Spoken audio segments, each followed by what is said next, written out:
사랑하는 식구 여러분, 그리고 목회자 여러분, 안식일에 귀한 은혜가 넘치는 아침을 맞이하게 되었습니다.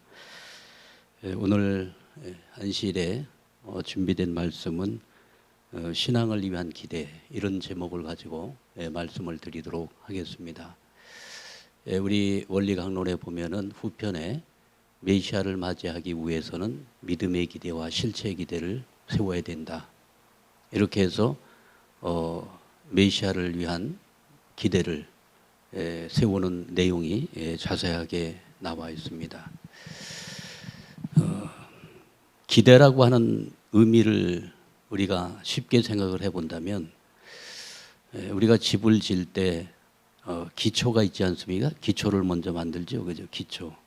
땅을 깊이 파가지고 거기다가 철근을 놓고 콘크리트를 부어가지고 기초를 튼튼하게 해야 뭐가 됩니까? 이게 지상부의 건물이 올라가도 이 지상부의 건물이 무너지지 않습니다. 그러나 이 토대가 부실하면 어떻게 됩니까? 아무리 견고하게 집을 짓는다 할지라도 그 건물이 나중에는 무너지고 마는 것입니다.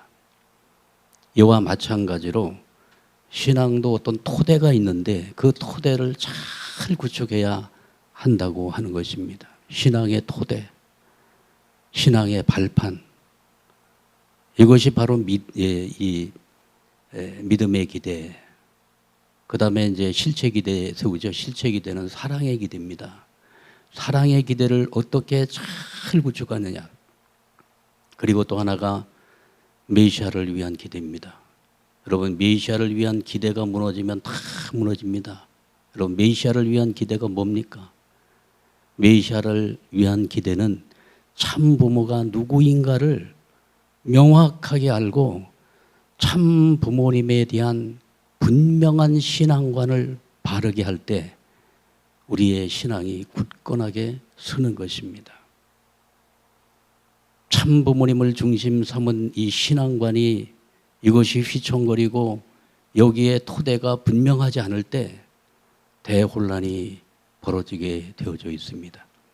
제가 앞으로 정말 신앙의 가장 기초가 되어지는 그 믿음을 어떻게 세워나가고, 그리고 사랑의 기대는 어떻게 쌓아나가야 되며, 우리가 모시고 있는 참 부모님을 어떻게 신앙으로 받아들이고 참 부모님이 누구인가에 대한 분명한 정체성을 갖게 될 때 우리는 흔들리지 않는 신앙으로 승리할 수 있는 것입니다. 이것을 원리가 명확하게 알려주고 있습니다. 신앙을 위한 믿음의 기대를 확립해 가자. 이 믿음의 기대는 하늘과의 종적 관계를 회복하는 것입니다. 정말 하늘 부모님이 살아계시는가? 그리고 하늘 부모님이 나와 함께 동행하시는 것을 체유하며 생활하고 있는가? 요즘에는 이제 믿음의 단계를 넘어서야 되잖아요, 그죠? 그래서 하늘 부모님을 모시는 시대잖아요. 그래서 하늘 부모님이 우리의 삶 속에서 나와 함께 동행하시면서 하늘 부모님이 역사하는 것을 이제 느끼며 살아가는 체율신앙의 시대를 살아가야 된다고 말씀하고 있는 것입니다. 그 시작은 어디서부터 출발됩니까? 바로 믿음으로부터 시작이 되는 것입니다. 하늘 부모님과 나와의 관계를 어떻게 회복해 나갈 것인가? 이것이 원리에서는 믿음의 기대다, 이렇게 말씀을 하고 있습니다. 믿음의 기대를 세우기 위해서 중심 인물을 하늘이 부르십니다. 그래서 하늘 앞에 불림받았던 중심 인물들은 전부 다 불변의 믿음을 갖고 있었습니다. 여러분, 하늘 부모님을 믿을 때 몇 프로만 믿겠습니까? 몇 프로 믿어요? 몇 프로 믿고 있습니까? 한 80% 믿나요? 99% 믿어도 안 되는 거죠. 그죠? 하늘 부모님에 대해서는 절대 신앙이라고 하는 것은 100% 믿는 것입니다. 내 인생을 하늘 부모님께 100% 맡기는 것입니다. 하늘 부모님께 나의 모든 미래를 100% 맡길 수 있는 그러한 하늘 부모님을 향한 굳건한 믿음, 반드시 하늘 부모님은 나와 함께 하시고 정말로 나와 동행하시며 나의 미래를 책임져 주시는 하늘 부모님이심을 우리가 믿음으로 고백하며 나갈 때 이게 믿음의 기대가 섰다고 생각이 되어집니다. 그래서 중심 인물로 우리 축복 가정 모두는 불림받았습니다. 우리가 중심 인물이죠, 그죠? 요즘에는 우리는 가정 메시아로, 종족 메시아로, 또 첨보 가정으로 우리 축복의 가정들은 한 가정 한 가정이 중심 인물이십니다. 그래서 이 중심 인물들은 하늘 앞에 믿음을 세워 나가야 됩니다. 어떻게 믿음을 중심 인물들이 세웠느냐면은 하나님 말씀에 대한 절대적인 믿음과 순종의 기준을 다 세워 나갔습니다. 절대 신앙이라고 하는 게 뭐죠? 믿지 못할 것을 믿는 게 절대 신앙입니다. 믿지 못할 게 얼마나 많습니까? 그죠? 노아가 방주를 산에다 지라고 할 때 그거 어떻게 믿을 수 있겠습니까? 그 바닷가도 아니고 상식적으로 또는 논리적으로 맞지 않는 내용이 아닙니까? 그러나 믿지 못할 것을 믿는 거 이게 절대 신앙이고요. 이게 우리의 믿음이라고 생각이 되어집니다. 그리고 그 믿음을 어떠한 시련과 고난 속에서도 변하면 안 되죠. 불변의 심정을 유지해 왔고요. 그리고 하늘 부모님께서 주시는 말씀을 통해서 주시는 약속이 있습니다. 반드시 너를 축복하리라. 그 약속을 믿는 것입니다. 그리고 그 약속이 지금 당장 이루어지지 않는다 할지라도 미래를 바라보며 미래를 향해 가는 그러한 불변의 신앙, 이게 믿음이 아닐까 생각이 되어집니다. 아브라함이 그랬습니다. 아브라함에게 어느 날 꿈에 하늘이 저 하늘을 바라보면서 네 후손들이 하늘의 별처럼 그리고 바다의 모래알처럼 그렇게 너의 후손들이 번창하리라 그랬잖아요. 너에게 그 후손들을 축복한다는 거예요. 그 약속의 말씀을 믿고 따라갔는데 어떻게 됐습니까? 100세가 되는데도 자녀가 태어나질 않는 거예요. 하나님이 실수하신 거 아닐까? 우리는 이런 오해를 할 수가 있습니다. 그러나 아브라함은 하나님의 말씀을, 그 약속의 말씀을 반드시 붙들고 반드시 그것을 이루어 줄 것이라고 하는 그 불변의 믿음, 이것을 마음에 품고 미래를 향해서 변찮고 달려나가는 그것이 신앙인의 표상이라고 생각이 되어집니다. 그래도 우리는 우리의 믿음을 내 스스로 인정받는 것이 아니라 하늘 부모님 앞에 인정받을 수 있는 그러한 신앙길을 걸어가야 될 것입니다. 이것이 우리가 이제 닦아 나가야 될 신앙의 기초, 그 기초 위에 우리는 종종 메시아의 집을 짓기도 하고 또 교회가 이 믿음의 기대 위에 교회가 서기도 하고 하나님의 나라도 그 굳건한 기대 위에 하나님의 나라가 세워진다고 확신합니다. 그 기초, 그 기반, 그 토대, 이것을 오늘 우리가 어떻게 닦아나갈 것인가. 그래서 중심 인물들은 언제나 동기를 분립해야 됩니다. 그래서 이 동기는요, 자기 중심적인 동기를 다 내려놔야 됩니다. 그래서 언제나 모든 일을 행할 때는 하나님 중심으로, 사적 동기, 공적 동기라고 하는 말 많이 쓰는데요. 사적 동기는 자기 중심적인 동기입니다. 이거 타율적이에요. 마지 못해서, 할 수 없어서. 내 마음은 기쁘지 않은데 할 수 없어서, 막 명령을 내니까 할 수가 없어서, 어쩔 수 없어서. 이거는요, 하늘이, 그러한 동기는 하늘이 원치 않습니다. 기쁜 마음으로 자발적으로 하나님을 기쁘게 해드리고 싶은 그러한 하나님을 중심 삼은 동기로부터 모든 것을 출발할 때 그 동기로부터 과정을 거쳐서 결과를 맺게 되는 것입니다. 그래서 하늘 부모님은 그 결과보다도 더 중요시하는 것은 동기를 중요시하는 것입니다. 그래서 마음의 중심을 보시는 하늘 부모님, 아름다운 동기를 만들지 않고는 아름다운 결과가 생기지 않습니다. 공적인 동기를 만들지 못하면 부활의 역사가 나타나지 않습니다. 얘기하고 있습니다. 우리는 어쩔 수 없어 가지고 하는 일들이 타율적으로 막 끌려 그냥 강제적으로 그렇게 일할 때도 너무나 많지 않습니까? 속으로는 기쁘지 않아요. 그러한 동기를 가질 때는 아름다운 결과를 맺을 수 없다고 하는 것입니다. 그래서 이 동기를 어떻게 분별할 것인가? 이 동기를 분별하는 방법은 분명한 게 있어요. 언제나 하나님을 주어로 하는 것입니다. 하나님을 주어로 하는 거예요. 그 말이 뭡니까? 하나님께서 대부분 이제 내가 중심이 됩니다. 그죠? 그래서 나에게 전부 맞추라 그래요, 하나님이. 내 뜻, 내 목적, 나의 동기, 여기에 하나님을 맞추라고 막 하지 않습니까? 그게 아니고 반대로 믿음이라고 하는 것은 하나님에게 맞추는 것입니다. 하나님에게 뭘 맞추는 거예요? 코드를 맞추는 거죠. 요즘에 코드 얘기 많이 하고 있지 않습니까? 그래서 중심인물들은 언제나 분명한 목적관, 의도, 방향, 목적을 어디다 맞추는 겁니까? 하나님에게 맞추라는 것입니다. 하나님에게 맞춰라. 참 부모님께서는 하늘 부모님과 깊은 연결을 하기 전에는 아버님께 이런 말씀하셨습니다. 내가 만약에 이 길을 가지 않았다면 박사는 한 5개 정도는 땄을 거다.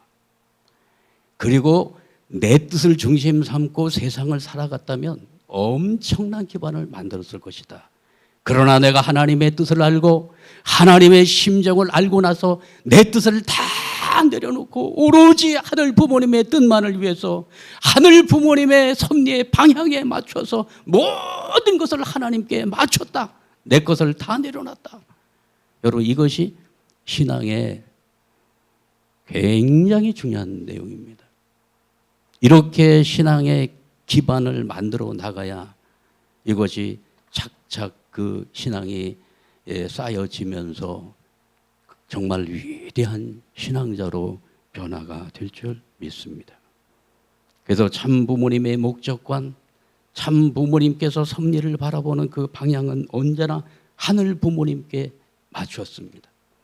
하늘 부모님의 해방과 인류 구원, 하나님이 언제나 여기에 초점이 맞춰 있잖아요. 그리고 하늘 부모님은 언제나 하나님의 나라를 그리워하셨습니다. 이러한 목적관이 환경에 따라서 조금도 기준이 흐트러지지 않고 옥중에서도 개척지에서도 언제나 하늘 부모님께 초점을 맞추는 삶으로 부모님은 믿음의 실체가 되셨습니다. 어떻습니까? 우리는 자기가 동기가 될 때가 얼마나 많습니까? 여러분, 우리가 이제 뭐 기도나 이런 거 할 때도 보면은 하나님의 뜻을 이루어 드리겠다고 막 이렇게 기도를 해드리고 이런 것보다는 전부 나 중심으로 하잖아요. 하나님 나에게 맞춰주세요. 그래서 언제나 하늘 부모님께 초점을 맞춰드리는 생활, 이것이 진정한 믿음을 가진 사람들의 삶의 방식이고 삶의 기준이라고 생각이 되어집니다. 그래서 신앙을 해야 하는 목적이 어디에 있는가? 이것은 하늘 부모님의 의도와 방향과 목적의 방향을 맞추는 것이다. 그렇게 해서 이 마음의 방향을 턴해야 됩니다. 그렇게 될 때 우리의 신앙이 정말 반듯하게 자리를 잡을 것이라고 생각합니다. 믿음은 하루아침에 만들어지지 않고 믿음은 성장합니다. 믿음은 나무가 싹이 나가지고 자라 올라가듯이 믿음은 성장한다고 하는 것입니다. 그래서 믿음은 생명체와 같아요. 그러면 이 믿음은 어떻게 성장하는 것인가? 이 믿음은 말씀을 통해서 성장합니다. 그래서 이 말씀이 우리가 말씀을 믿는 거죠. 100% 믿는 거죠. 99%만 믿어도 안 되고 하늘 부모님의 말씀을 100% 믿고 순종하면서 그 말씀이 나의 심령에, 마음에, 그 말씀이 내 심령에 떨어져서 거기에서 싹이 나고 줄기가 오르고 이렇게 해가지고 나중에는 큰 신앙의 열매를 맺는다고 하는 말씀이 있습니다. 우리의 믿음은 말씀을 통해서 성장합니다. 우리의 말씀을 중심으로 한 신앙생활이 잘 되고 있습니까?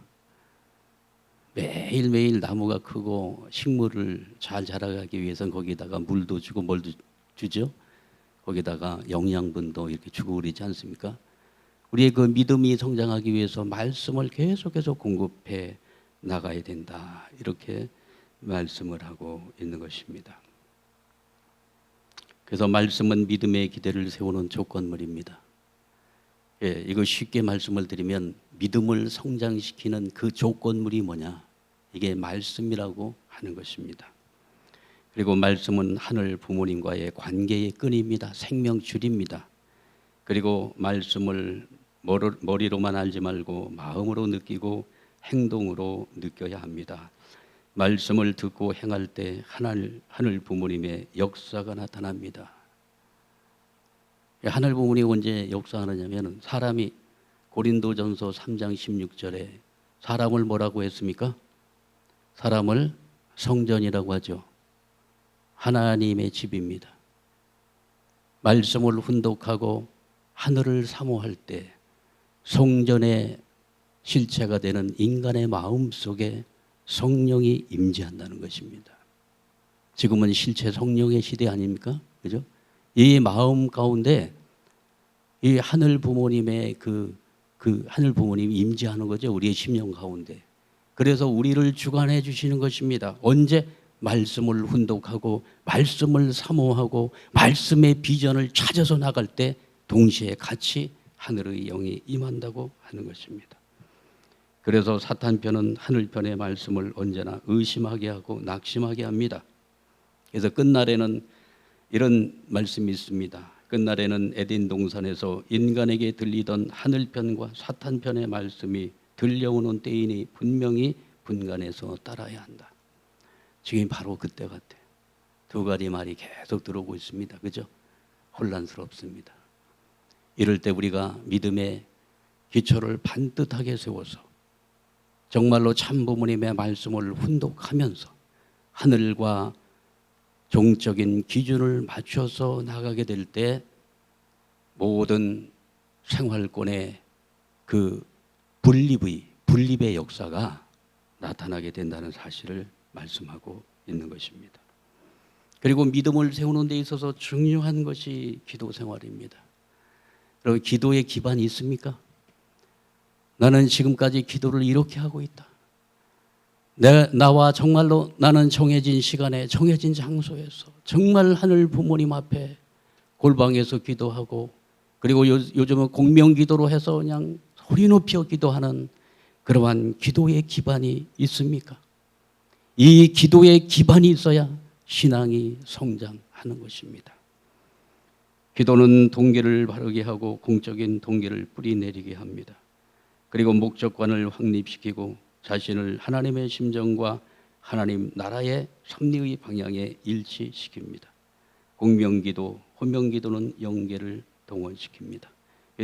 기도는 요즘 기도는 하나님과의 직통전화래요. 직통전화. 기도의 기반, 기도의 발판을 확실하게 만들어 나가야 될 줄 믿습니다. 만들어 가자고요.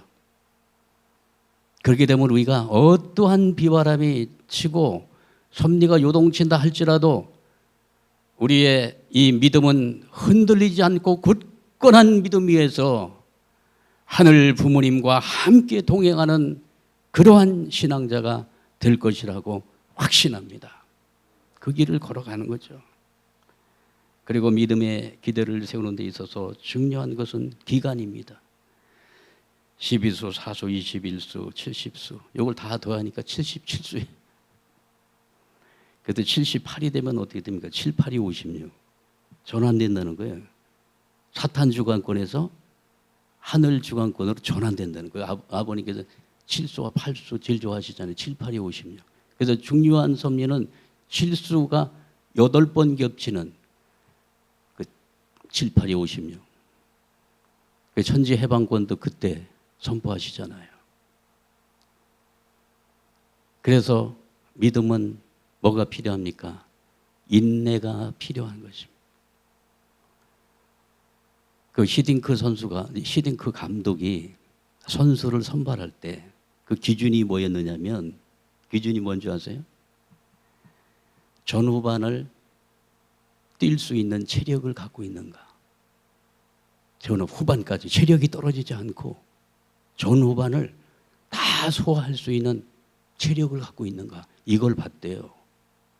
마찬가지로 신앙의 전후반을 풀을 가동하면서 뛸 수 있는 그 기간, 우리는 뭐 전후반 해가지고 45분, 90분이 아니죠. 우리가 뛰어야 될 그 신앙의 마라톤은 뭐 얼마나 됩니까? 41.195km가 아니잖아요. 영계 갈 때까지 뛰어야 되니까 뭐가 필요합니까? 신앙의 기초가 되어지는 인내력이 대단히 중요하다는 사실을 오늘 우리들에게 말씀하고 있는 것입니다. 지혜로운 살쾡이보다 우직스러운 곰이 되어라.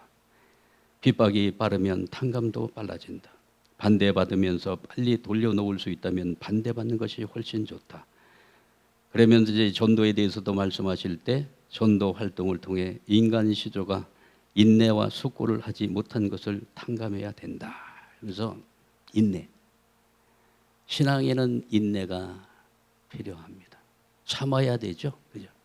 참어머님께서는 60년 참부모가 되셔서 정말 섭리의 어떻게 보면은 뒤안길에서 아무도 알아주지 않는 그 섭리의 뒤안길에서 독생녀의 그 사명이 너무너무 중요한데도 불구하고 침묵하시며 60년의 그 인고의 세월을 참어머님께서는 참으시며 오늘 독생녀를 선포하기까지의 그 어머님의 그 애달픈 이 고난의 노정, 그 인내의 노정을 오늘 우리는 마음속에 깊이 생각해야 될 것으로 생각이 되어집니다. 그래서 참부모님, 참어머님께서 하늘 부모님과 언제나 연결을 하셨다고 하잖아요. 그죠? 그래서 태어날 때부터 나의 아버지는 하나님이 나의 아버지다. 그래서 늘 힘들 때 하늘 부모님께 기도하며 그 60년의 그 고난의 그 신앙의 그 철로 역정의 길을 승리할 수 있었던 것은 참어머님의 그 인내, 그 하늘 부모님의 그 섭리와 그리고 그 말씀과 그 하나님의 뜻을 반드시 이루어드리겠다고 하는 그 신념을 붙들고 60년의 세월을 인내하시면서 살아오신 참 부모님. 신앙인은 인내가 필요합니다. 그래서 원리에서는 이 기간을 성장 기간이라고 말씀하고 계십니다. 그리고 우리가 이제 믿음을 향해서 갈 때는 우리가 세상 방식으로 살다가 하늘 방식으로 돌아갈 때는 반드시 뭐가 필요합니까? 여기 새로운 출발을 위해서는 결단이 필요합니다. 그래서 신앙길에는 이 믿음을 세워나가는 데는 언제나 결단이 필요한 것입니다. 세상적인 그러한 삶의 방식을 이제 완전히 터닝 포인트 하는 거죠. 그래서 이 돌아섬의 결단이라고 합니다. 언제나 신앙인은 돌아섬의 결단을 해야 됩니다. 내가 혹시 세상적으로 지금 이 타락의 길을, 세속의 길을 걷고 있는 것은 아닐까? 이게 늘 점검을 하면서 다시 한번 회개하면서 이 돌아섬의 결단이 있게 될 때 어떻게 됩니까? 신앙의 기준을 바로잡고 나갈 수가 있는 것입니다. 그렇게 되면 길이 열려요. 돌아섬의 결단을 하고서 믿음을 바로 세워 나가게 되면은 길이 막 보입니다. 어떤 길도 보여요. 전도도 되고요. 전도도 되고. 그래서 내가 먼저 돌아서야 돼. 하늘편으로 확실하게 돌아서서 나가야만 우리의 믿음이 성장해 나가게 될 것입니다. 지금은 우리의 믿음을 점검해야 될 때입니다. 말씀의 기반이 튼튼한가? 기도의 기반이 튼튼한가? 그래서 우리는 메시아를 위한 기반도 튼튼한가? 이걸 봐야 되겠습니다. 이 말씀의 기반이 잘 잡히려면 우리 마음, 심령을 이 하늘이 밭이라고 했습니다. 밭.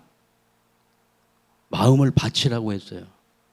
어떤 사람들은 길가밭이 있고 돌밭이 있고 가시덤불밭이 있고 옥토가 있다는 거예요. 우리의 마음을 밭에 이게 밭입니다. 이 마음 밭에 말씀이 떨어져 가지고 거기서 뭐가 나와야 돼요?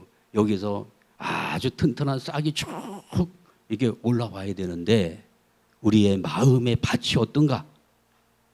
이걸 점검해 봐야 됩니다. 돌밭, 길가밭. 옛날에 신장로라고 했습니다. 신장로는요, 그게 차가 다니고 구루마가 다니기 때문에 거기에다가 씨앗을 뿌리게 되면 어떻게 됩니까? 거기에는 씨앗이 이 싹이 틀 수가 없어요. 거기는 새가 물어가고 쥐가 물어가는 것입니다. 말씀을 다 물어가요. 돌밭은 뭡니까? 돌밭은 흙이 없어. 내려가면 전부 돌이에요. 그러니까 싹이 조금 나다가 말라 죽어요. 가시덤불밭은 뭡니까? 밭은 좋은데 너무나 많은 잡초가 우성해가지고 여기에는 말씀을 뿌려도 여기서는 싹이 나올 수가 없는 것입니다. 이런 사람은 어떤 마음이, 어떤 밭일까요? 근심 걱정이 많은 사람들이.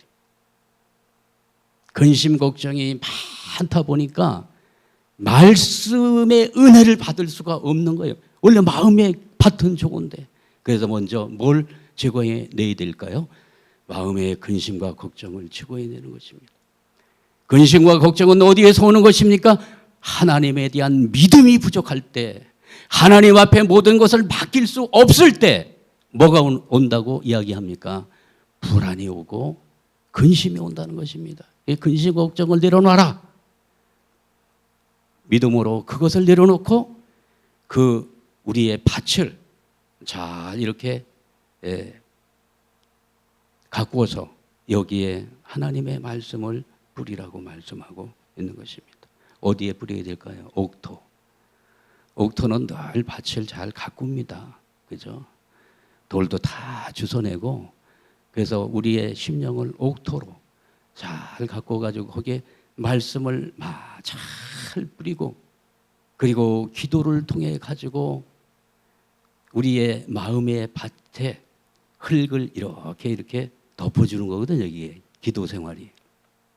그렇게 되면은 어떻게 될까요? 우리의 믿음이 쑥쑥 성장하고 하늘 부모님이 믿어지고 내 인생을 하늘 부모님께 완전히 100% 맡길 수 있는 그러한 신앙자로 거듭날이라고 생각이 되어집니다.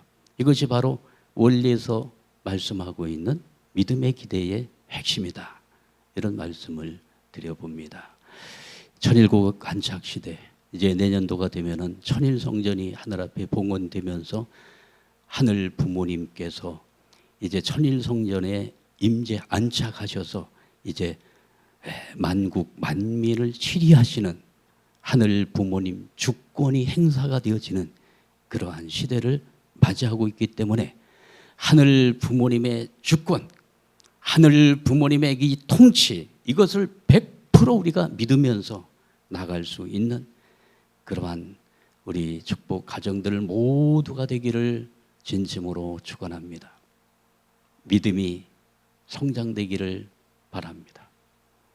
정말 이 밭을 잘 가꾸고 그동안에 우리가 혼독 생활이나 기도 생활이 부족했다면 이것을 더욱더 강화시켜서 우리의 믿음이 정말로 무럭무럭 자랄 수 있는 그러한 5월이 되기를 진심으로 축원하면서 오늘 말씀을 마치고 기도 올리도록 하겠습니다.